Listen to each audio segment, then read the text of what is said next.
it's just going to be like full of complaining. Yeah, I think so too. You ready to complain? No, not yet. We've got to introduce ourselves. Yeah. I forgot about that. You want to just, That's okay. you just want to get into it? Should we just start it and then just have our conversations and call it a podcast? No, we should probably introduce ourselves. No, introduce us. You sure? Yeah. All right. Do you have all your notes in front of you? You good to go? Yeah, I'm good. All right. I'm good to go. I think so.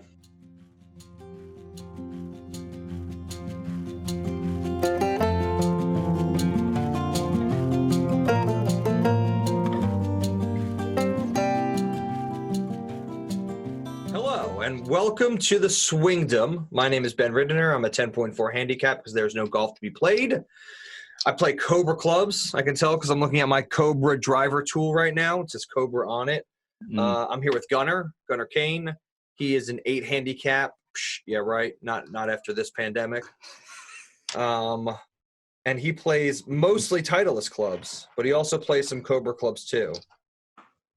That's right. So what I'm saying, Cobra, is that you've got the opportunity to sponsor us and get us entire sets of Cobra clubs, which wouldn't take a lot because we play mostly Cobra clubs anyway.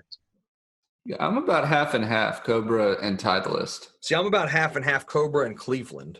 That's a good mashup there. Yeah, because I really like Cleveland wedges. They are pretty clean. Yeah. They just feel right. They just feel so right. They're a bit heavy for me, but that's okay. That's because you need to go to the gym with Bryson DeChambeau. I'm not on his game. All right. How annoying would that be if, like, you're just at home and you're like, yeah, I've got like a little I've got a 125-yard par thing. Like, every time you turn on Instagram, it's just like Bryson just being like, doing bicep curls and like the leverage I'm using is like 1,000 pounds of torque. Like, my arm turns to like a 94-degree angle, and that's how I'm getting like the perfect swell. You know what I like about when Bryson DeChambeau talks about science is that he makes a real big deal out of some things like torque. Yeah. But your body, being a science nerd myself, yeah. Your body naturally produces a lot of torque. Yeah. As long as you do it correctly. So the whole big deal bit that he does isn't always warranted. Yeah. And so sometimes I just got to laugh at him and be like, yeah, mine too, bud, but I'm not like 6'5". Yeah. Is he 6'5"? I don't know. He's tall. He's really tall. Yeah, we met him, and he is a towering guy. Oh, really? He doesn't look that tall. No, he's big. Yeah, I always just think it's weird he wears like the Hogan hat. It's really clean in person. Okay. It really is. I'm not going to lie to you. On TV, it doesn't look. It is odd. And I know he does it for Payne Stewart. Is that what it is? I thought it was Hogan. It's definitely a Hogan hat, but he does it for Payne Stewart because I suppose he was a really big fan of his. Yeah. But he looks good in it in person. On TV, it's a little off-putting. Yeah. But so it is day 34 of no golf. I made that up. I really have no idea. I thought you were really keeping track. Yeah. So day 34 of no golf. Oh, it hurts. Can we quit this now? What? Can we just have golf back? Yeah. I'm doing everything. I went to we should probably go over the news. We try to do the news first. So let's do the news first. Yep. PGA Tour, no schedule changes. But I think they're now figuring out how hard it's going to be to actually social distance. Right. Which is obviously going to be the hard part. So they're doing no fans, but I don't know. I think you know a bit more about it than me at the moment anyway. But I heard something about them trying to get 1 million COVID-19 tests. Yeah, so think about this. They want to restart this season. Okay. Then they want to have no fans, but you're talking about putting it on TV, which is the point, right? Because it's all about TV money. Well, that's how they're going to, that's how they're going to get their money. So they're going to put the tournaments on TV. but that requires TV crews, even if you have minimal. It's also going to require a greens crew and just course maintenance people in general. It's going to require people to come out and make sure everything's hooked up correctly, all the sound's right, all the operations are going smoothly. And they projected that they're going to need 1 million coronavirus tests. And my concern is that, well, and first of all, we're not hearing this from NFL, NHL, NBA. We're not hearing this from anybody else. So I'm happy that they've kind of gotten to this point where they've realized, hey, this is what it's going to take to go forward. Yeah. But I'm not so sure that's a really great idea, especially if there's still a lack of tests. You're going to say that the PGA Tour gets its hands on 1 million tests? Well, I always thought it was really strange when the outbreak happened and you had Gobert for the Utah Jazz. Mm-hmm. And they had before any of the fire before any of the stuff hit the fan, like the Toronto Raptors, the Utah Jazz, like the Denver Nuggets, because they all played within the same week, all had 100 tests each. And their excuse was well, we privately accrued them from testing facilities ourselves. And it's I understand that this is a very specific need to test those players because they were definitely in contact with other players. I think the Nets also got tests because I know we're not going to talk too much about basketball. I don't really care that much. I do care about basketball, but this is a golf podcast. You're sitting there well, that's 200 tests that should be going to the general public. Right. Should these people be waiting in line to be tested? The other thing is to test everybody on the PGA Tour, you only need about 10,000 tests. Yeah. The only reason you need 1 million of them is because you're doing it every week for every volunteer, for every, you know what I mean? Mm-hmm. If you're just testing the people on the PGA Tour, it's 125 players, maybe another 25 to 50 alternates, their caddies, so that's 300 people, and then their families, which might be you may be looking at 1,500 to 2,000 tests. Mm-hmm. What are you doing with 1 million tests? Well, that's what I'm saying. It's gotta. It's a little bit short-sighted. Well, all right. So I'm going to give a little bit of leeway, and we also, for you guys listening, we don't go political. So this isn't really a political take. No, this is. I think even if you want to reopen parts of America or England, that's fine. I don't think it's the best idea. I'm not not trying to be political, but I think no matter what you do, you got to be testing people to find out whether or not they are they're at risk. Right, and this is a public health issue. This isn't a politics issue, or putting other people at risk. Right, and so I'm talking about the NBA. I have a lot more forgiveness on the NBA because my overall question here is this ethical? But my take on the NBA is that it was a lot better 3 months ago when the NBA said, hey, we all have 100 each, and we acquired them privately. There were no laws. Okay. Yeah. There were no emergency laws. There were no executive orders saying that you couldn't do that anymore. You're right. Plus there were 50,000 people in the stands those nights. Yeah. My thought process really was there's 300 tests that these guys can get at the drop of a dime. What's going on with the American public? Well, that's my thought. Right. I'm more okay with the NBA at that time getting all those tests because those players had contact with so many people that yes, they should have been tested right away just to make sure. And that's what caused this whole shutdown of all the sports was finding out wow, a lot of NBA players are testing positive for this. Yeah. So I'm okay with that. I'm not so sure I'm okay with the 1 million tests. Getting 1 million tests for nobody to be around. Yeah. Just my hot take, keep it shut down until you know that we're all good. I think hot take is what they should do is they should only have say 100,000 tests, right? And then I think they should just have 9 or 10 ventilators. See, that's my ethical issue here, though. Let's just make sure that the PGA has like 10 ventilators just in case 10 people need them. Well, but no, so I know that's the point I'm making. Issue, that's the point you're making. Yeah, we're making the same point. That was a joke. Sorry, bad joke. Wrong time. Okay. Bad joke. My apologies. Too soon. No, look. Hey, we got to laugh about a lot of things right now, right? It's just if you want to bring it back and it's going to take 1 million COVID-19 tests, don't bring it back yet. Maybe don't. Yeah. Right. If that's where you get to in your decision making. Maybe say let's table this. Like enough people are going to watch golf when it gets back. Right. Like enough people are going to watch and be excited for golf. I was talking with a buddy of mine today, and he was like, we were saying that if English golf had kept the courses open, that membership numbers in the country would have skyrocketed. Because it's the only non-contact sport, really, where you can make sure that you're 2 meters apart from everybody. Right. So I just got the hiccups. Excuse me. I'll edit that. A mute button. I'll do whatever.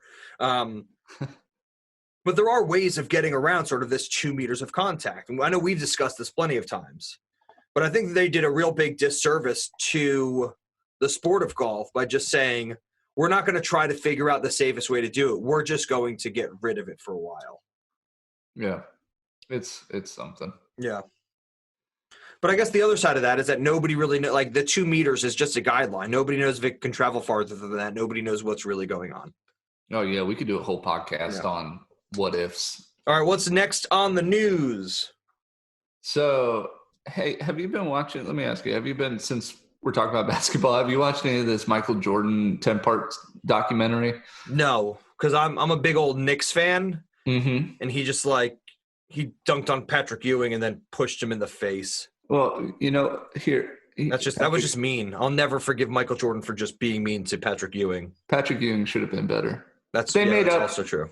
They made up for it in Space Jam. I guess so. Well, they made Ewing a monster, and they gave Michael Jordan a hole-in-one.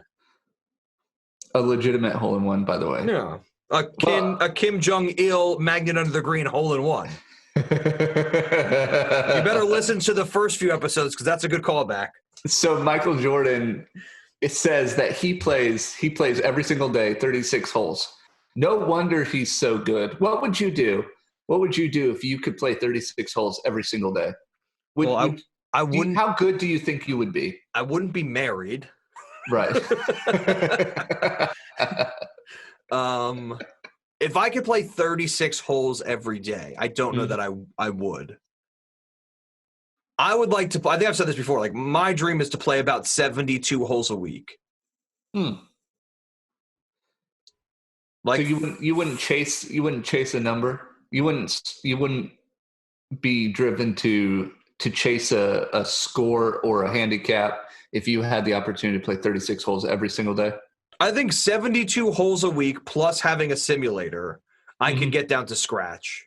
You think maybe even positive numbers. Ooh. But I think there's a detriment to being on the golf course that much.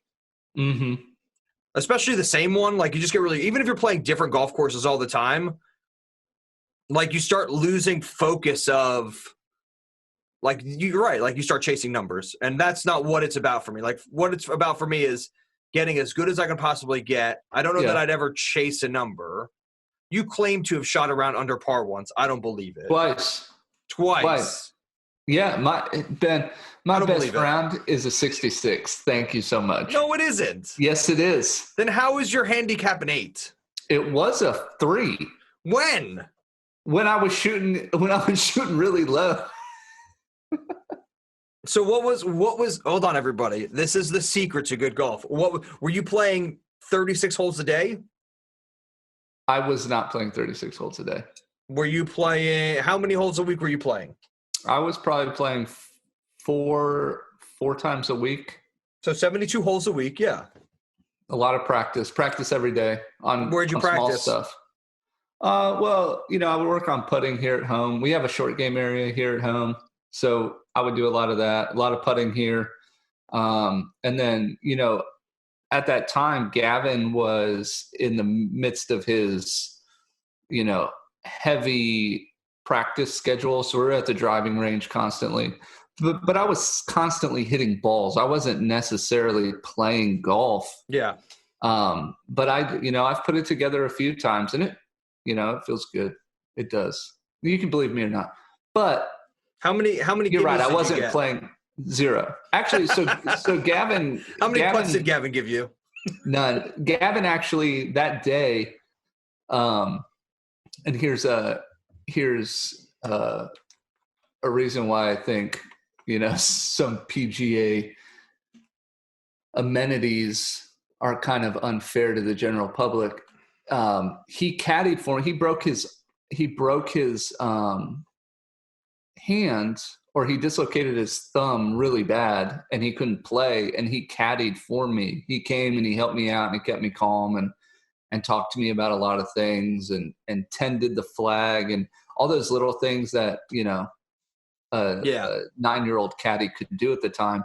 The first time I had a caddy, I shot the best round of my life. Yeah, it really does make a difference. And I did. And he was there to witness it and sign off on it. And I shot a 66. And it was awesome. I went down to the White Witch golf course in Jamaica. Me and my wife went to Jamaica for our honeymoon. Mm-hmm. And it's Montego Bay. It's called the White Witch. It's a beautiful golf course.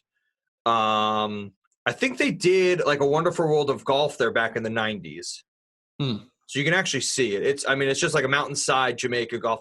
And it was the first time I ever had a caddy. And also I was lucky enough to play the round with the head of construction who redesigned the course about 15 years earlier, 20 years earlier. Yeah. And so I got he gave me I got a number one, the caddies who were there every day, who some of them themselves shoot in the 60s. Mm-hmm. But it's just circumstances aren't right, so they never get off the island type of thing. Right. And at that point, I was sort of I was happy if I broke 100. I was thrilled if I was under 95. And I went out there with the caddy, with the course builder, and shot an 86, which was about 10 strokes below my average. Right. So so somebody there who keeps you calm, who gives you the spots. Yeah, where it's not all on you the whole time. Yeah, it's not aim up the right edge. It's you see that tree, look at that tree, aim for that tree. Is a lot more helpful than just okay, the hole's there. This is when you know what the landing spots are, you're in for a treat. That's right. Yeah. Absolutely. Yeah. All right. Yeah, I feel like we just, we're really cool guys. So we just have to talk about ourselves cool. a bit. Any more news? Brooks, I know you want to talk about Brooks's new haircut.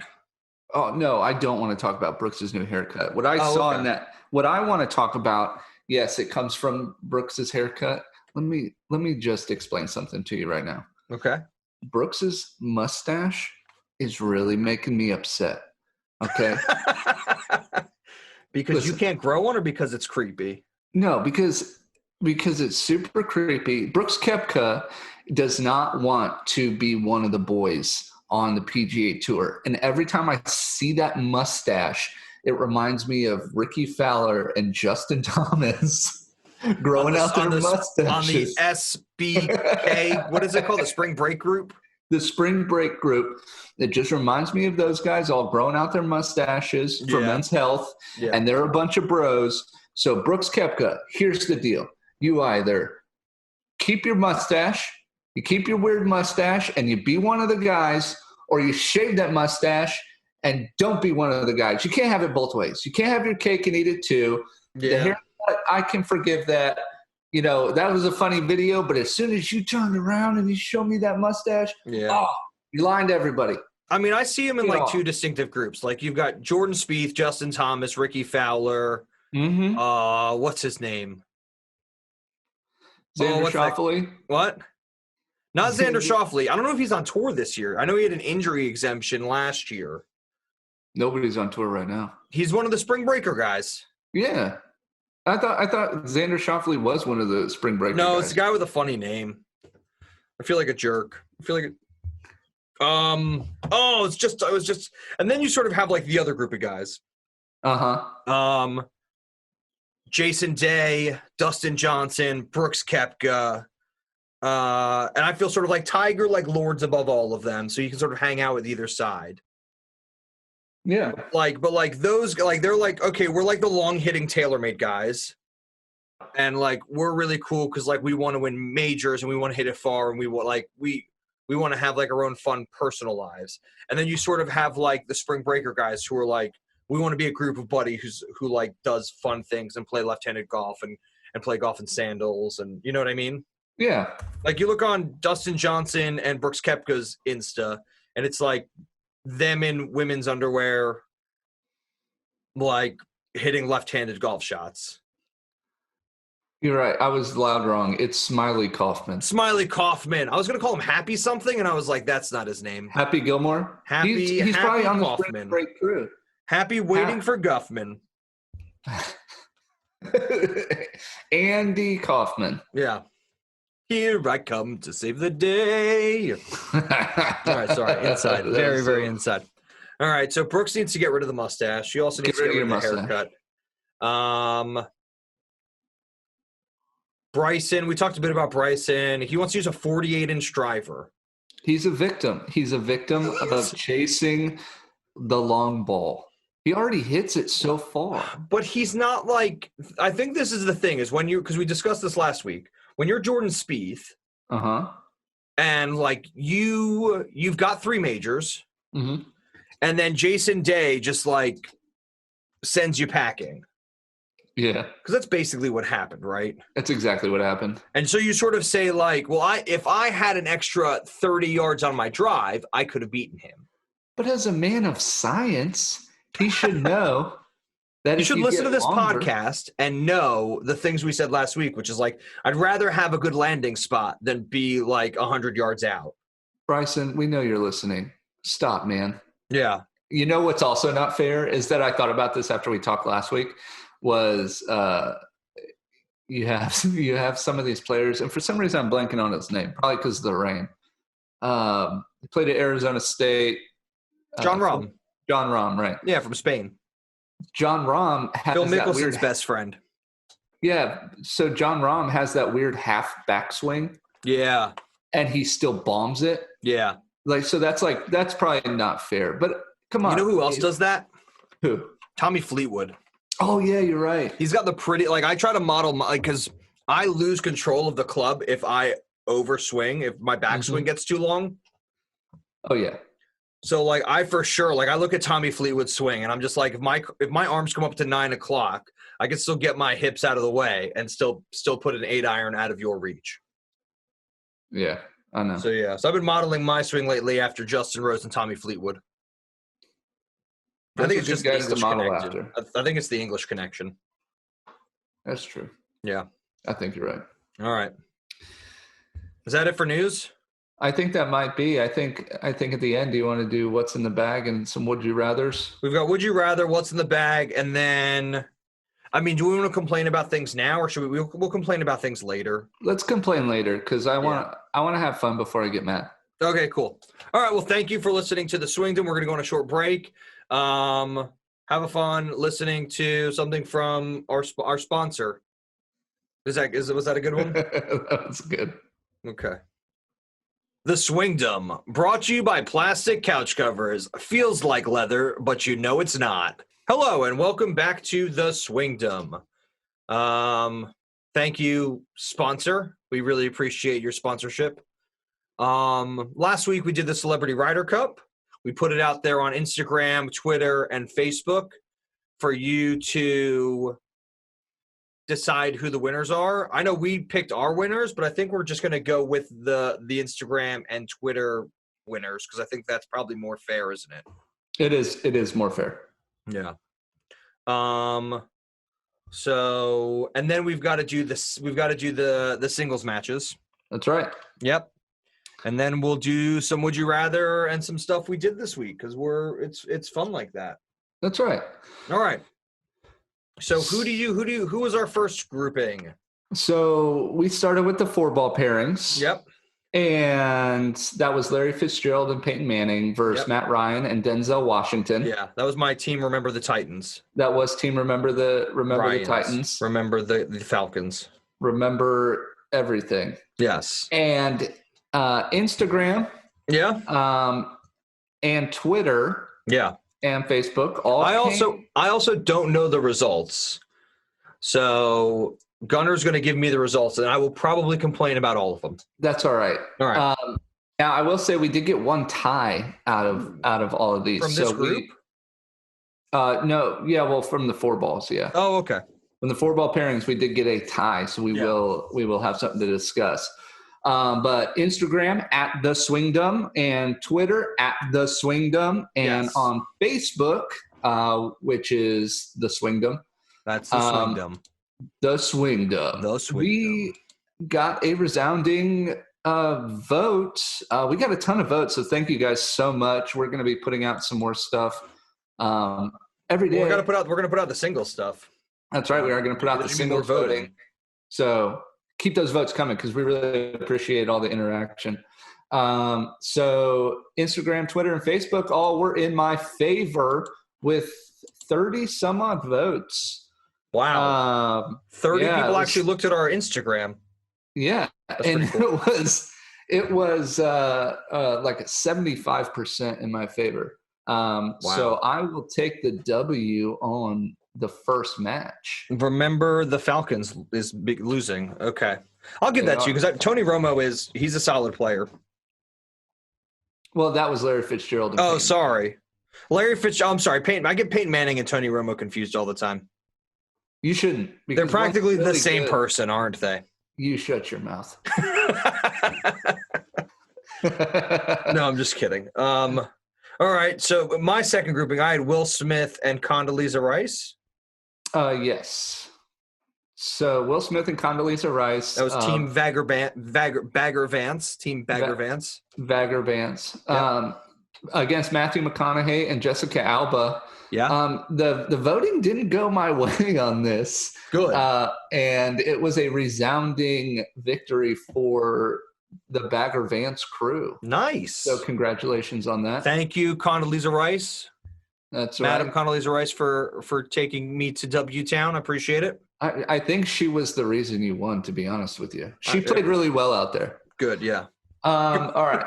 So, she couldn't have done it without Will Smith, though. Well, on the back. All right. Only on the back. Who's next? So we have Michael Jordan and Samuel L. Jackson against Steph Curry and Justin Timberlake. He plays 36 holes a day. He does. Well, okay, so here's our tie, by the way. Good. So Ben, I was going to say, because Justin Timberlake and Steph Curry is that's a dream team. That's right. It really is. And like I said last week, that would have been a marquee match. Yeah. So you give me why your team should win. Well, we tied, so I'm okay with the tie. No, we can't. Oh, you want to split this? That's fine. Yeah, it's the Ryder Cup. You got to split it. All right, you get a half a point. I mean, my team should win because I picked them, and my picks are better than your picks. What's your argument? Well, I'm not getting into my argument. So your argument is going to be you make better picks than I make. My argument was going to be no half points, but that's okay. No, I like half points. It's the Ryder Cup. We'll take half points. All right. So who's your next one? Kenny G and Celine Dion, who I have a feeling they didn't do well because I don't think many people of the Instagram generation know what Kenny G looks like. They just thought it was like Sideshow Bob. And they're like, he doesn't play golf. He does look like Sideshow Bob, doesn't he? Yeah. And you'd be correct because Mark Wahlberg and Tony Romo crushed them. No, which I don't. Fine, but no. Does that make sense? Yeah. No, that would have been a really good in real life based on the abilities. That would have been a really good match too. Yeah. And I think you're right. It's just some unknowns. Plus, you see Celine Dion up there, and you're like, well, she probably doesn't play golf. Yeah, she probably plays golf all the time. Yeah, she's really good at golf. Yeah. All right. So that's the morning roundup. You're up 2.5 to my 1.5. That's right. Because I can do math in my head. Ha. Math. Know it. Foursome pairings. Who do you got for foursome pairings? What's your first one? Oh, my first one. Day one foursomes. Mm-hmm. This is team quarterback dream team. They're so dreamy it says team twice. That's right. Matt Ryan and Eli Manning. Yep. Against Tony Romo and Michael Jordan. Michael Jordan's the man. Yeah. And 90% of the votes went to agree. Michael Jordan. Yeah. Space Jam. I blame it all on Space Jam. I kind of do too. Oh, all right. What's your second pairing? All right. So we have Larry Fitzgerald and Peyton Manning again against Mike Trout and Justin Verlander. This was the throw and catch foursome. That's right. And I really liked this group. Yeah. I really wanted to see that. But it turns out that our loyal followers don't agree with baseball players being good golfers. Fine. I guess more time for me to hang out with Kate Upton. I get it. Who do you have next? I've got Steph Curry and Condoleezza Rice. Team Saturday Night Dinner. That's right. And as bad as that joke was, it crushed in the voting. So good. Steph Curry and Condoleezza Rice beat Mark Wahlberg and Carson Daly. Yeah. Take that, Carson. I'm not sure who to blame, Mark. You listen to this podcast and you take that to the bank. Yeah, you take it.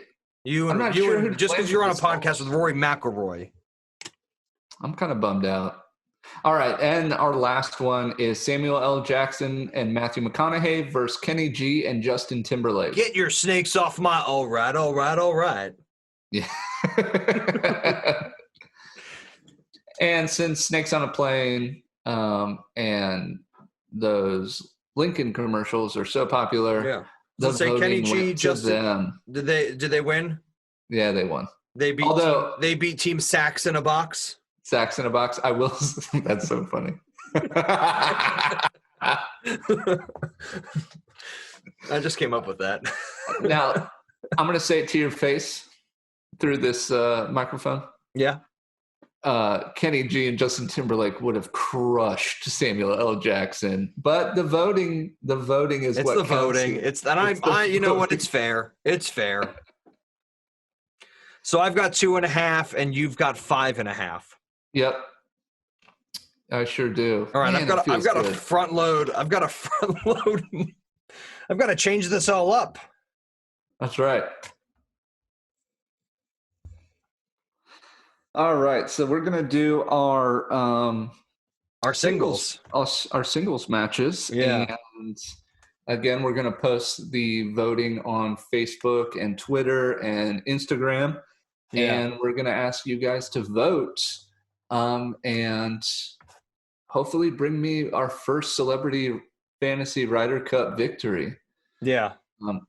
So get out there, vote at the Swingdom on Instagram, at the Swingdom on Twitter, and the Swingdom on Facebook. Like it, retweet it, share it to your stories. Do whatever you can, because we love interacting with you guys. And our pairings, I can only say, are going to be phenomenal. And if you guys have any ideas for things like this, because there's no real golf at the moment, for some imaginary golf, you guys want to have some input or whatever, please send us an email at the swingdomofgolf@gmail.com.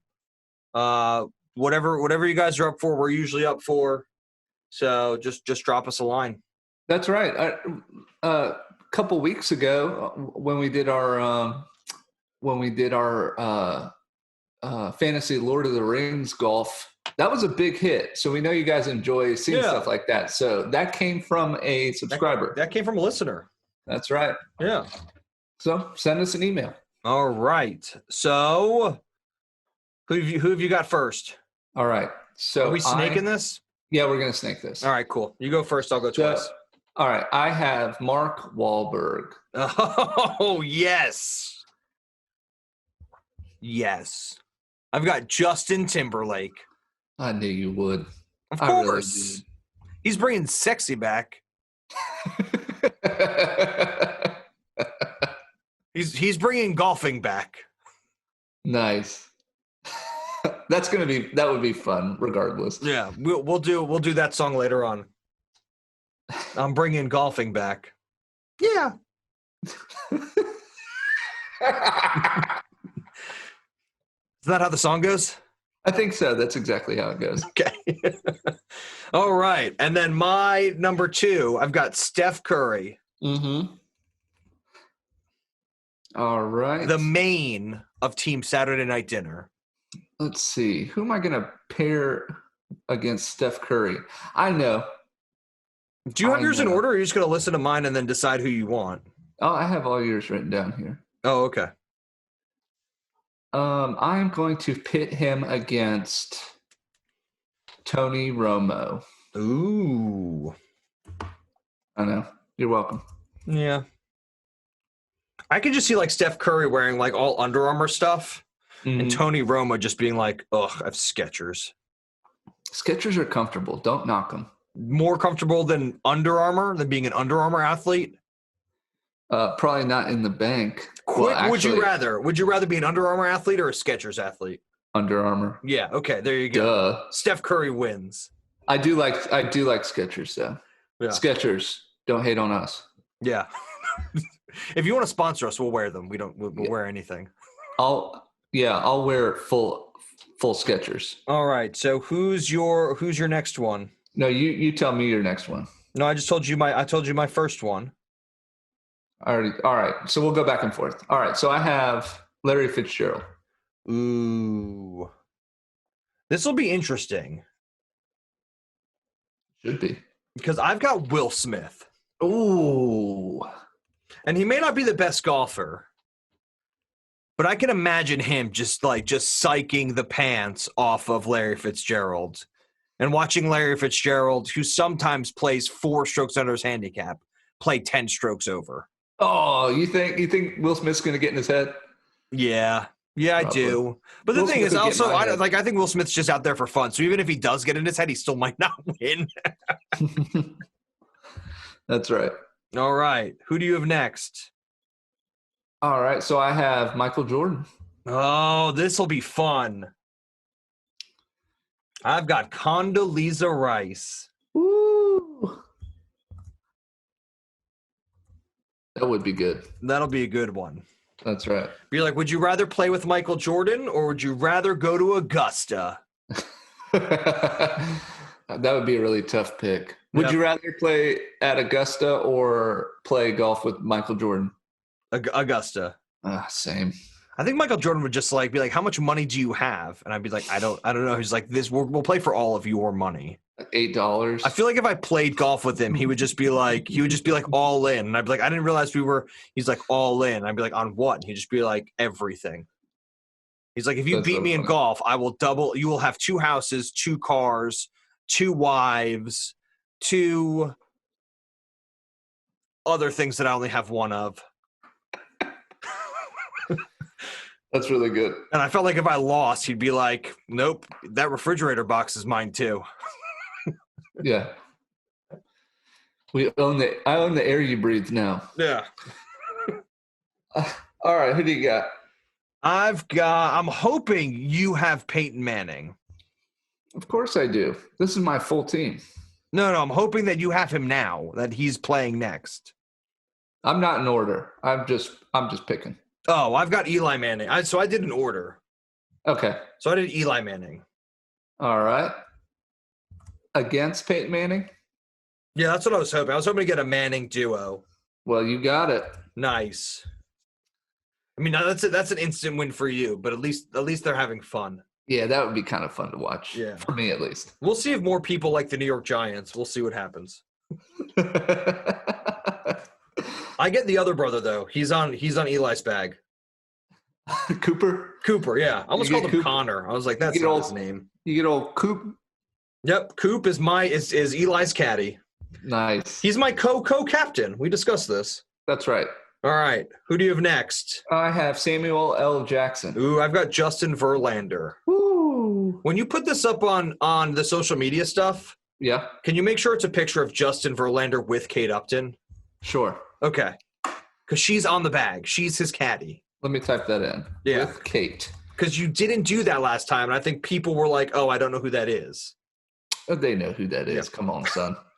I think if I was to have Tom Brady on my team, I would be like, there better be a picture. Like I just want a picture of Giselle, and Tom Brady could be blurry in the background, like somewhere in the background. Yeah. You're like, see that splodge in the back? That's Tom Brady. That's the guy playing. Yeah. All right. So Justin Verlander, I have up next. I've got Wayne Gretzky, the great one. And who are you pitting him against? Who are you pitting him? I've got Wayne Gretzky. Oh, yeah. I am going to put him against you know what? This should be good. I'm going to do it against Matthew McConaughey. Ooh. Can you also put a picture of like Wayne with Paulina and maybe Dustin Johnson on there? No. Dang it. Gretzky's his own man. He's the great one, all right? He is the great one, yeah. I'm just trying to see if like some extra people around the sides will help. That's right. All right. So I have Chevy Chase. Okay. All right. I've got Mike Trout. All right. Well, I can say that I lost that one. I don't know. It depends. It depends on the votes. It depends on the votes, yeah. And then my next one is Celine Dion. Ooh, you know what? I think can you do the picture really of fun. her at the front of the Titanic? Sure. Cool. I'm gonna put her against Jessica Alba.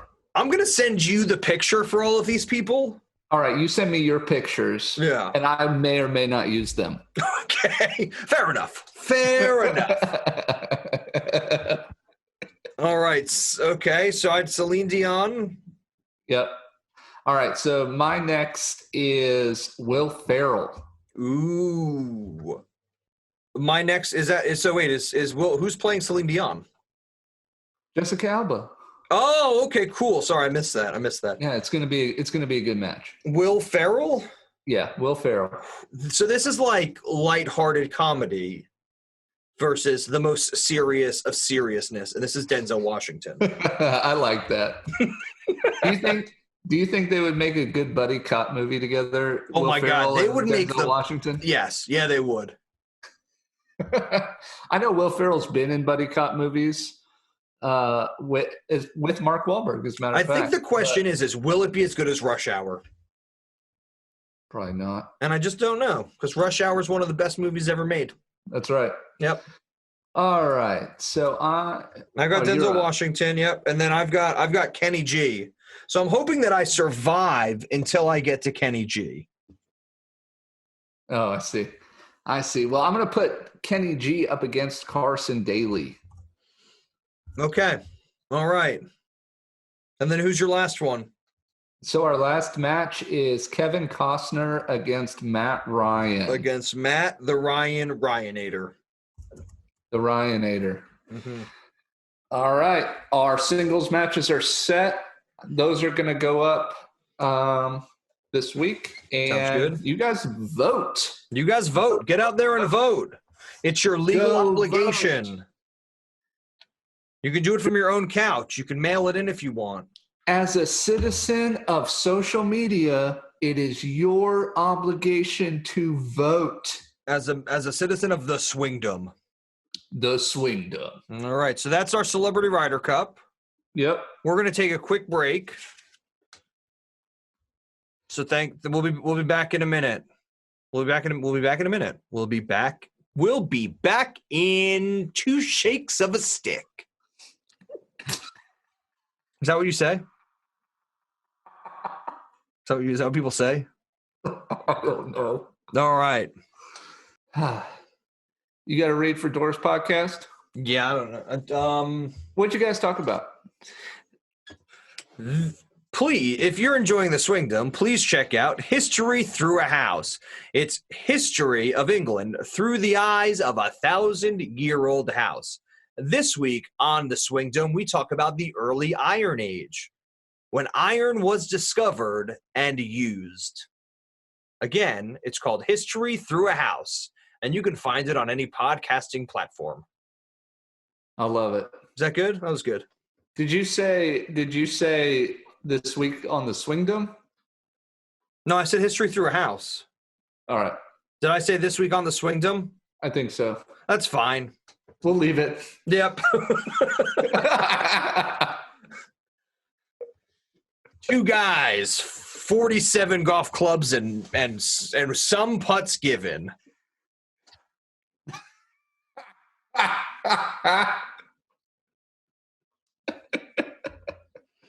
I love it. And we're back. Two guys, one square face chipper. What's that thing called?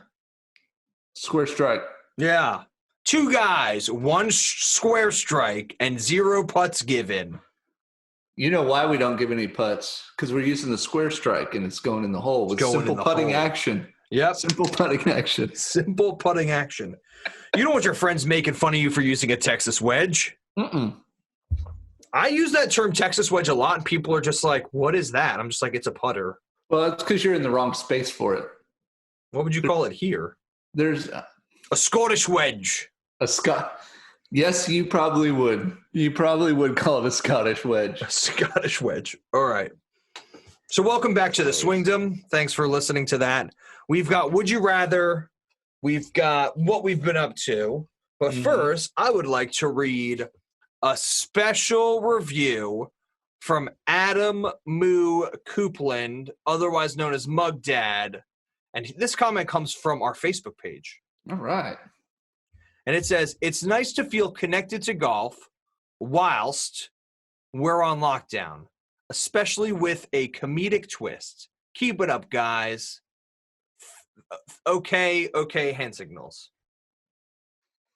Emojis. Nice. Yes. I love it. Thank you so much. And then he said, to be fair, Gunnar is definitely the reason why I listen. And putting that in the bank. Put that in the bank.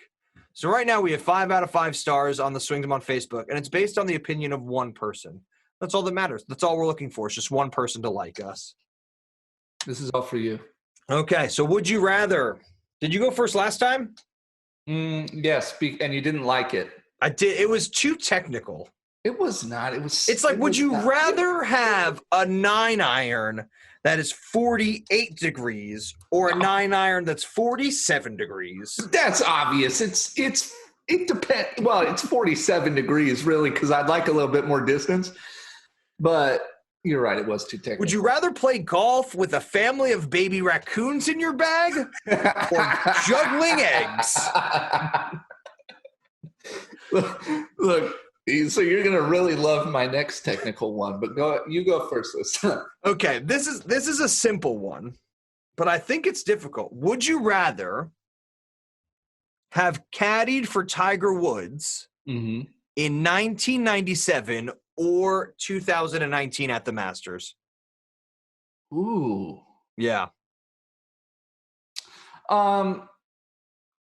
Would you rather have been, was this Stevie Williams? I don't think it was Stevie Williams yet in 97. I think it was Fuzzy. All right, I have my answer. You ready? Already? I have it. You don't want to talk it out? Well, I am going to talk it out, but I have my answer picked. Okay, go for it. So I would have to weigh younger Tiger Woods and his very public attitude towards the come up from the fall from grace and finally coming back onto the main scene. I would rather be his caddy in 2019. Oh, wow. Okay. Yeah. Okay. Yeah, and the reason I say that is I think I would rather forego all the media hype. Yeah. And work with a Tiger Woods who's a little bit more cool, calm, and collected. Yeah. Than when he was younger. So I definitely take 2019. I was gonna say, like, the 97 one is cool. I don't really remember it because I was young at the time. Right. Because it was 22 years ago or 23 years ago now. Mm-hmm. I think the 97 one is just cool because he broke records and didn't come out of nowhere, broke records. I think it was either his 4th or 6th win on tour. And he just sort of like, crushed wire to wire, crushed everybody's souls. Mm-hmm. And everybody was like, that was the coming out party for Tiger Woods.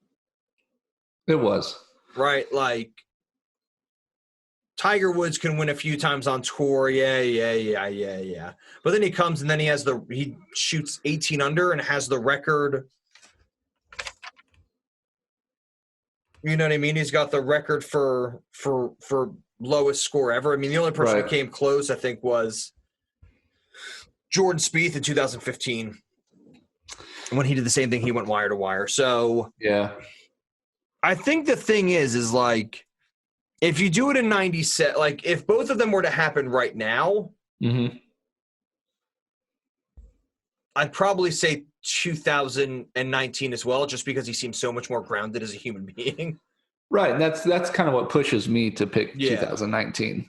But like, I also like him and Joe seem to have a really, really good relationship. Like, it'd be sort of cool to be in on that relationship with Tiger at this point, instead of just feeling like you work for him, which I know Stevie Williams complained about quite a lot.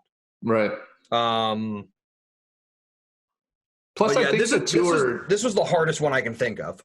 Well, plus I think the tour now is a lot more pleasing in kind of the players and it's presented. I'd rather be part of that than the tour back in the 90s. Yeah. Not that the players weren't great, because most of them are legend. Yeah, you've just got a lot more to do now because there's all the social media stuff. There's like, they're just trying to create so much for everybody that you as Joe LaCava? Yeah. Yeah. Sorry. I don't know why I blanked on that for a second. My apologies, Joe. Mr. LaCava, who's also a New York Giants fan, so thank you. Mm-hmm. Yeah, I just feel like there's so much more potential to sort of like, as you would, sort of drink off of that for the rest of your life. Right. Like, you know what I mean? Like, everybody knows who Tiger's caddy was in the later years, but I don't remember who his caddy was in 97. Well, and if you also like this is probably an age thing for us too, because if I was 20 years older, I might pick the 90s because those were all the guys playing that I was growing up with. But now, I respect who they are and what they did for golf. Everybody on tour, and to be around those guys would be pretty cool. Yeah. But I wasn't watching golf then, so no, it was Fluff. It was Fluff Cowan. Yeah. Oh yeah, you're right. Yeah. And he's still on. He's caddied for everybody, but I think he's still caddies for Jim Furyk. Oh yeah, you know what? I think you're right on that. Yeah. So it's one of those things. Like, he's been around forever. It's a really tough one, but I think I would just like. You're right. Like, would you rather be Tiger's first caddy or Tiger's comeback caddy? And I think I'd rather be Tiger's comeback caddy. But I could be wrong. Please send us your emails at theswingdomofgolf@gmail.com. That's right. Come on. All right. All right. So my would you rather, here's my technical one. I'm sticking on a thing. Family of raccoons. That's what I said too. Family of raccoons in the bag. That's exactly my pick. All right. Would you pass me my 9-iron? No, not that one. The one that's 47 degrees. That's right. All right. Would you rather have longer courses, for example, like 500-yard par 4 minimum? Okay. And keep as many clubs in your bag as you want. You can have as many as you want. Or have shorter courses than we do now and be limited to 10 clubs in your bag. The second one. Yeah. The second one. So you'd rather have shorter courses and 10 clubs? Yeah, because I don't think longer courses help anybody. I have to agree. Plus, I don't think if you were like, do you want longer? Do you want longer courses and have like 50 yards added on to every club? I'd say, but if I'm not, like, to be fair, I'm sure there's probably 4 clubs I can get out of my bag on the course I play now, which is a pretty short course. Well, that's kind of what I was thinking. Like, I don't think I use all 14 clubs every time I go play golf. So I could probably get rid of my 60 degree. I could probably get rid of my gap wedge. I can definitely get rid of my 4-iron, and I can probably get rid of my 3-wood. See, 3 out of the 4 of those I could not play without. I could get rid of my 4-iron, but 3-wood, gap wedge, and 60 degree, you would never catch me playing without those 3 clubs. Well, I'm thinking like, well, I've got like sand wedge, so I can use my 56 degree. I can de-loft that or give that extra loft and flop that, and that can be my 60 degree. Like, that could sort of just be an all-rounder. I see. Same thing with my gap wedge. I said gap wedge? Mm-hmm. Same thing with my gap wedge, because I know my pitching wedge is, I think it's like 45 degrees. Yeah. And then my next club is 50 degrees. And then I'd have 56. So, like, I have good spacing there. Right. And then I hit my driver better than my 3-wood. If I hit my 3-wood better than my driver, I'd take my driver out of the bag. Mm-hmm. And then I've got a 4 hybrid, so I never use my 4-iron anyway because I feel so much more comfortable with the 4 hybrid. Right. So, yeah, I'd rather have shorter – I would rather have sort of like 350-yard par 4s and like 475, 500-yard par 5s, and then like 130 to like 170-yard par 3s. And play with 10 clubs. I like it. All right, we agree. Start doing that anyway. I wonder if we should start doing that anyway, just see if we can like get better at, instead of being like, okay, this is 145 yards, let me hit a 9-iron flush. Yeah. Like, let me hit a low 8-iron. Well, they're never going to shorten courses if people like Bryson DeChambeau keep trying to get longer. No. I mean, the thing is like all the PGA courses we don't get to play anyway. Mm-hmm. Like, it's a bit like imagine if every park basketball court rim was at 8 foot. I could dunk. Or no, I'm sorry. Let's do that the other way. Like, it would be like having every park basketball court at 10 feet. Mm-hmm. And then if you're at the pros, it's at 13. Oh, that'd be terrible. It'd be amazing. Well, they'd all, like, even if it was at 12, they'd all still be able to dunk. Yeah. So unfair. Yeah. If I could just dunk a basketball, oh my gosh. Yeah. I dunked a basketball once. My life would be changed forever. I dunked a basketball 1.5 times. One was more, it was a layup that I touched the rim during. So I counted that. I count that as a dunk. I counted that as the half dunk. If you touch the rim and the ball goes in, that's a dunk. Yeah. No, one time I got like my hand, like one time I got my wrist to the rim. Oh, that nice. I considered a dunk. That's a dunk. I did that once. That's a true dunk. Yep. And then the other time when I like touched the rim with my palm, and it was more of a layup because it hit the backboard. That's so awesome. You can't call it a dunk if it hits the backboard. You just can't. Bet. All right. Sorry. Enough basketball talk because that's right. Because that's too much basketball. Well, this is a good segue actually because we got some what's in the bag. What's in my bag? I've got golf balls in my bag. Nice. I'm still playing those Bridgestones that you bought me. Oh yeah, you're welcome. I haven't lost all of them yet. Nice. The dog keeps stealing them, so that's fun. They're like fluorescent orange. People are like, why are you playing orange golf balls? I'm like, because they're mine. That's right. I've got tees. You don't talk about another man's golf balls. Nope. I've got 2 divot fixers. Nice. Divot tools. I've got a black Sharpie. I've got a golf scrubber with like a bottle on the back so water comes out of it so I can scrub off the faces of my golf clubs. Nice. I've got a towel that I got from the 2015 Open at St. Andrews. Yeah. Should I go into my clubs now? Yeah. Should I go driver down or putter up? It's half your show. You do what you want. I'm gonna go putter up. Putter. Alrighty. I've got a Nike Drone 2.0. Beautiful. It's got, I believe the term is, it's polymetal. Okay. I don't know what that is. Maybe it's multiple metals. It's called a polymetal. Nice. I've got a Cleveland 588 60-degree wedge. Mm-hmm. That's my 60-degree. And then I have a Mizuno, I think it's an M18. I'm not sure, but I've got a Mizuno 56-degree. And that's a found club. I felt bad about finding that club, but I tried to return it several times. And then we go into my iron set, and they're all King F8. So I've got gap wedge through 5 iron, and those are Cobra King F8s with mid-size Lamkin Arcos grips. So the mid-size grips helps. They're so forgiving. They're so forgiving. We've got to put that picture up on the Insta-G.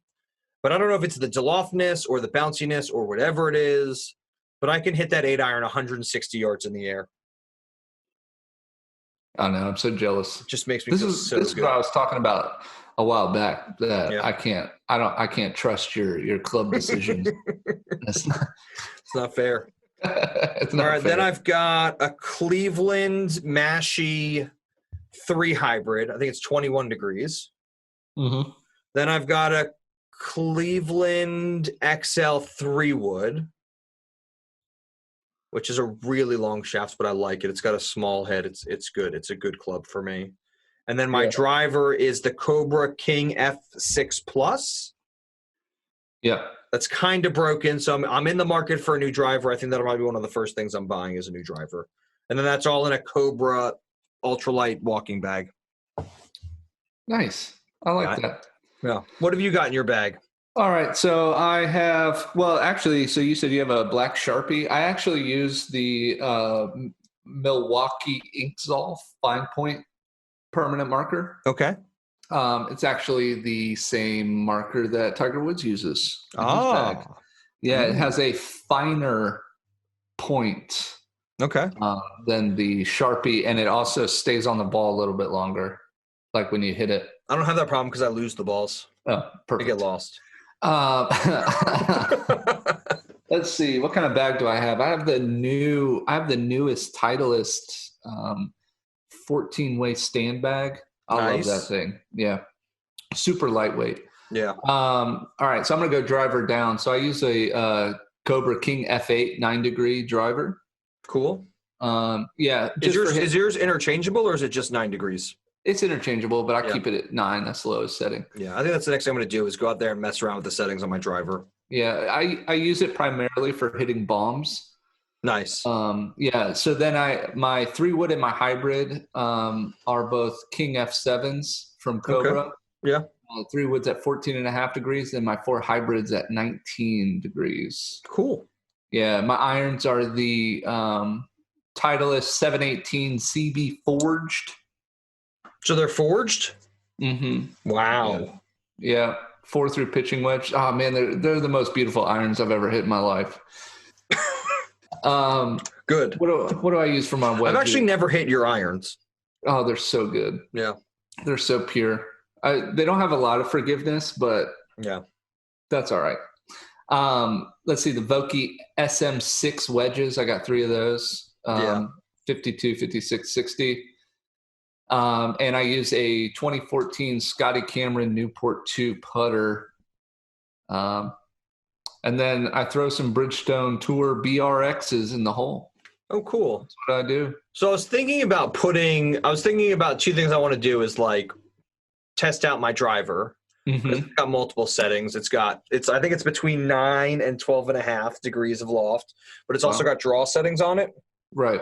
And then I've got a Scotty Cameron Titleist Bullseye.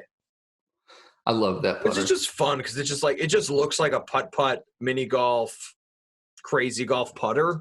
Yeah. But it's Scotty Cameron, so you know it's good.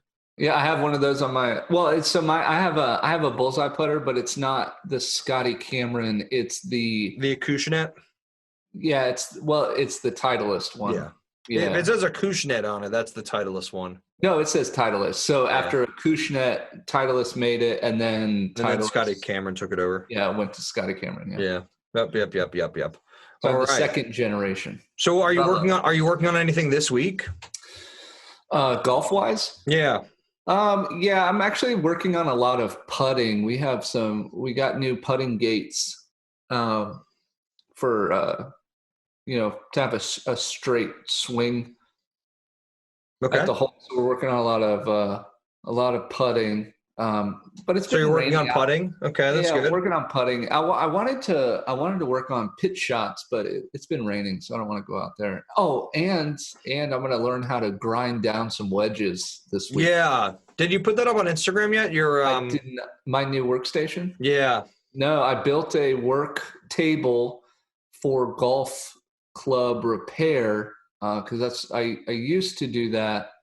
I used to be a certified club mechanic, and now I'm going to do it all out of my workshop. So yeah, because if you get the stuff for it, I'm going to send my CG16s to you and see if you can adjust the lie on them, and also maybe I don't really want to put, because I like the true temper things, but maybe just put extensions in them in the back of and then put new grips on them and just see if I like them. Yeah, I love it. I love building clubs. So I set up a whole workstation. It's been a long time coming. But cool. I'm excited. What are you working on? I am actually. So whenever I go to a golf course that's like of quality, I look to see if they have a yardage book.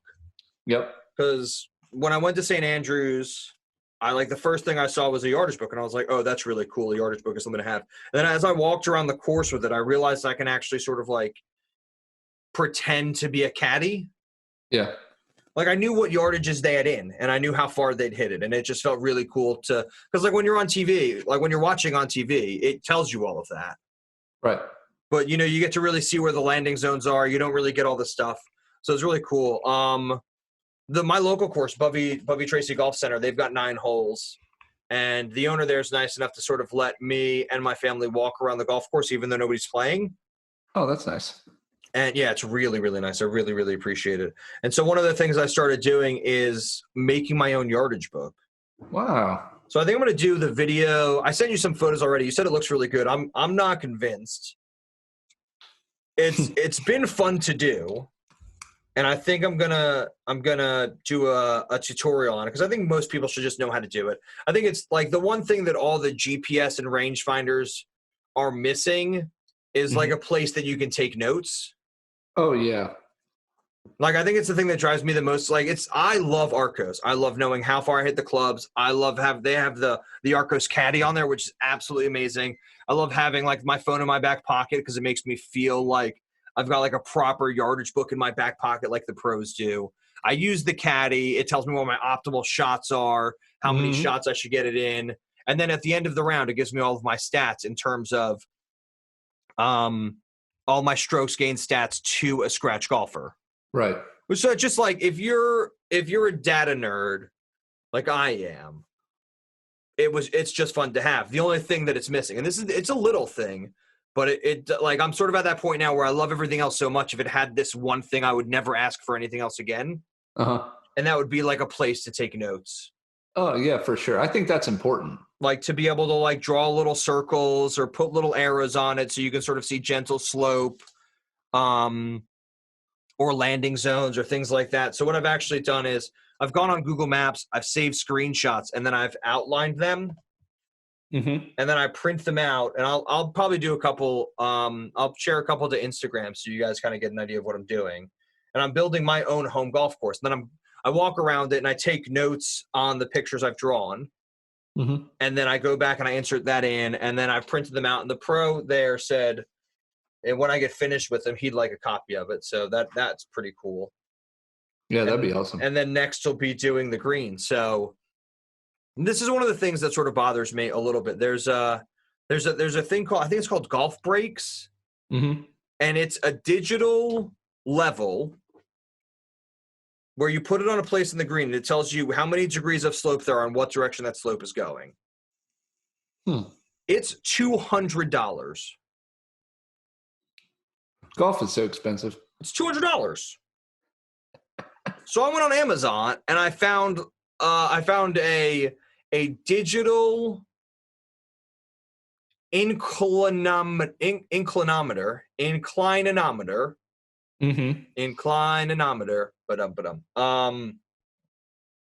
Basically just an aura level or spirit level, a digital spirit level. And I found the same exact thing for $60. Get it. And then I went beyond that. I was like, well, I'm probably only going to use this once. And I found a not digital spirit level that's got degrees of slope on it. Like it's a bubble liquid spirit level. And it's like 2 inches wide. And that's $10. Get it. So I'm getting the $10 one. And I'm going to have like a ridiculously cool, like exact drawings of the greens. And I will share those with you. I'll take them. Well, there's just no way I'm going to spend $200. I mean, I wanted to. I asked, and she said no. Just get it. Yeah, just get it. Just get it. So I'm doing the yardage book. Is there anything in golf that you want? In golf? Yeah, I was just thinking about that. Like, I was like, well, now that like I've been doing a lot of online window shopping. Oh man, what do I so want? Bored. Yeah. Like I sort of want to finish out my set in Cobras. Right. But I'm not too worried about that. Because they're going to sponsor us soon. That's right. Just more toys. I've got my the simulator finally showed up. Nice. It took 4 weeks. It looked like a bear. That bear you played at Augusta with. It delivered my box. It got hungry on the way, but it delivered it. Nothing's broken though, right? No, nothing's broken. It's still doing okay.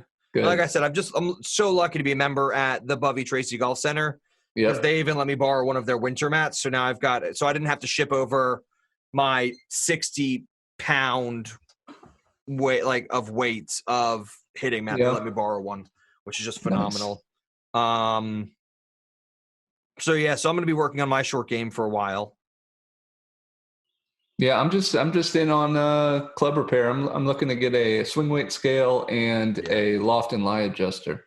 Oh, and so my one thing that I need to talk to Jay Monahan about this week. Yes. He has got to stop notifying me about PGA videos on the app. Because nothing makes me more upset than watching an hour of people hitting hole-in-ones on the PGA Tour. Well, it takes them a while to get those. Yeah, I still don't have any. I don't want to watch an hour of hole-in-ones. It's like 240-yard hole-in-one, and you're just like, that's a driving hole for me. That's so funny. Yeah, and then they did another one where it's best shots in the rain. And you're just I play my best golf in poor weather, I swear to you. I'm just like, I would love it to be raining right now. I would play golf in any weather right now. I don't want to watch other people hitting good shots in the rain. Right. I think they did worse collapses. The newest one is players split the uprights on the PGA Tour. And that's just people hitting through trees. They've got another best of all the best shots from left-handed players. Any from right-handed players? Tiger Woods' best shots of the decade, 2000 to 2009, in parentheses, non-majors. Nice. It's just like, I get it. I get that they're running out of here's material. One. This is the one. Top club twirls. Oh, well, we put that up too. Best holeouts in a playoff to win an event. Yeah, they're just running out of content. That's all right. It hurts, man. I'd rather them just put like a big poster on the front of the app that says like out for lunch, be back soon. Because pretty soon it's going to be like best bathroom breaks from the PGA Tour. It's going to be people walking into porta potties. That's funny. Yeah, I just can't do it. the content just hurts. Yep. I just want it to be. It's not that it's bad content. It's just not good content.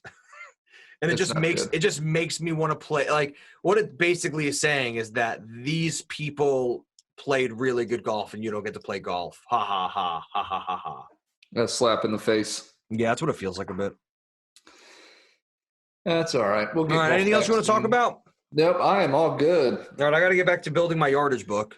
All righty. But if you guys want to interact with us more, send us an email at theswingdomofgolf@gmail.com. Check us out on Facebook at The Swingdom, on Instagram, and at The Swingdom on Twitter.